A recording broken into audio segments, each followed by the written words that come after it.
I'm Garett Jacobson, and on April 2nd, 2010, my husband and I were in a life-changing accident. We were headed out to drive down to my brother's wedding in Utah, but about half an hour outside of Baker City, Oregon, we slipped on some black ice, and our vehicle rolled. The SUV just went sideways, and then we started to roll that way. So the first hit was on the passenger side. My side, yeah. I was kind of curled up in a ball with my seatbelt on, and it wasn't properly positioned, or else I probably would have stayed in the car. But Moody and I were ejected from the vehicle. And then I just kind of remember it feeling like it was a dream and I was flying, and hindsight now is that I was flying. She'd been thrown about 35 feet, so she was on the opposite side of the median of the road from where the car was. I ran over to her, and she was just laying there. At first she wasn't moving or saying anything, but when I came over and started to ask her how she was doing, all she really could say was, my back hurts.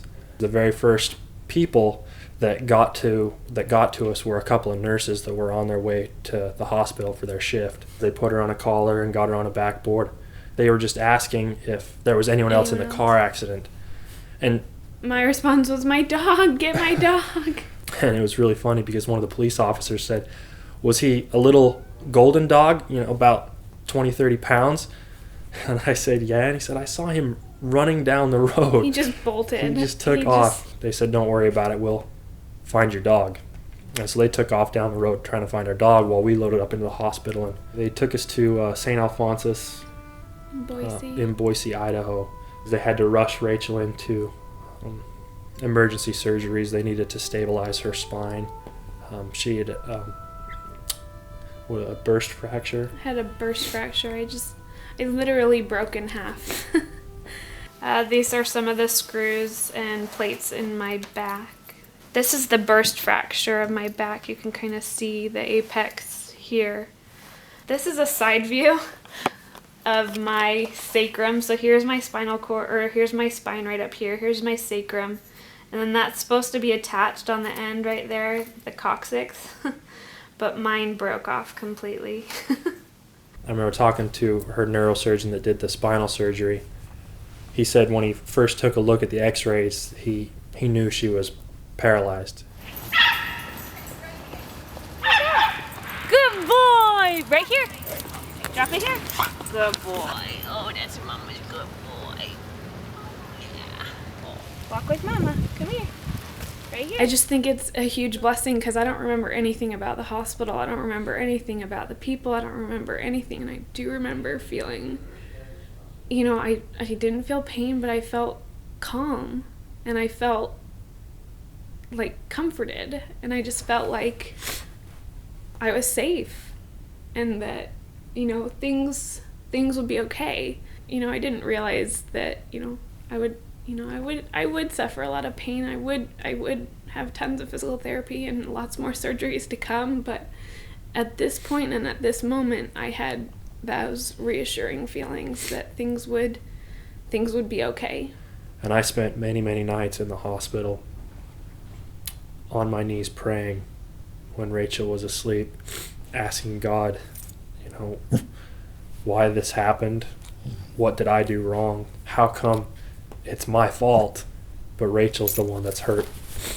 That I have no lasting effects from this, but my wife may have effects from this forever, for the rest of her life. I would just realize that God was there and that he was taking care of us. And he would always remind me that, yeah, it happened, but look at how much I've been taking care of you. And I just would go through and count and list the blessings and think about all the things that have happened at this point to get us to where we are and to where we will be someday.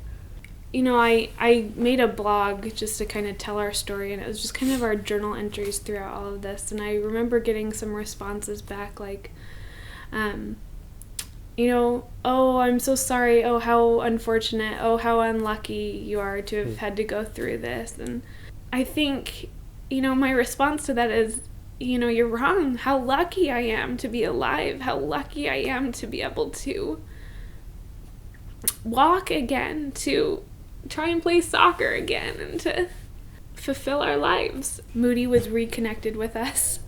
The officer had found him, and the paramedic that was first on site took Moody home to his house to take care of him.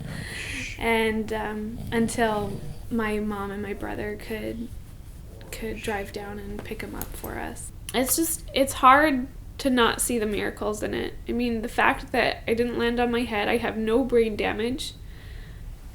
Well, you might. No, you're good. There's just lots of little things that have culminated into this huge miracle. I think when you take all the little puzzle pieces and you add them all together, how could there not be a loving God? Like, how could someone just know every needful thing?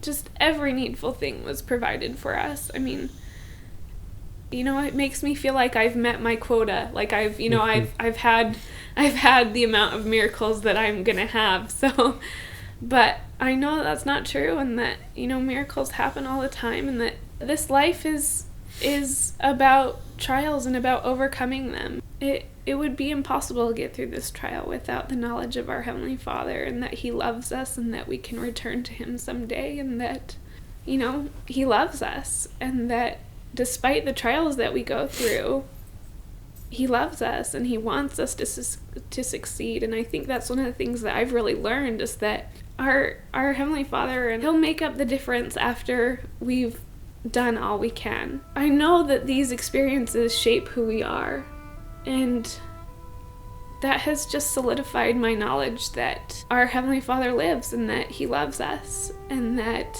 despite the trials that we're given, that He'll be there for us to help us overcome them. The truth is that life goes on, and this is just a temporary setback.